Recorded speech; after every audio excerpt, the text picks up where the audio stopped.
In today's video, we're going to learn how to redesign a chapter slide and make it less boring and fit the overall theme of the presentation. So what I'll do is first, I'll break down what we have. Secondly, look at the redesign. And third, I'll show you how you can do it in just a few clicks. So here we can see the initial version with two main things. We have a title, New Healthcare Challenges, and then we have a subtitle. There's a lot of white space here on the top, but it's not really adding to anything of the design. So we're sort of misusing that space, and I think we can do a lot more with it. Now it's important to know that we want to sort of match it with the previous ones. So this was the agenda slide that we redesigned, but we also redesigned the opening slide. So we want to make sure that it matches with those designs. So for that, I've chosen to go for this design where we can see the healthcare challenges.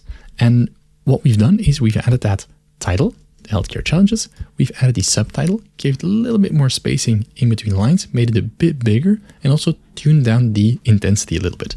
On top of that, we've added the 02, so just a chapter marker, so we know exactly at which stage we are in the presentation. And then with a subtle picture here in the background, we have that DNA helix. So we sort of bring in that element of the design that matches with the theme that we're talking about. And also in the background, we have a gradient where we go from dark to light, and that sort of gives us a visual intrigue on the slide. So comparing them side by side, I'm pretty happy with the result. This one was a bit too empty, and I think for this one, we've sort of leveled it up a little bit. We've added some branding, some color to it. Now, how do we actually make this sort of slide, and how can we do it in a very fast way? Here we have this slide with a title and a subtitle. We're just going to copy the slide that we have and jump into the template that we have available.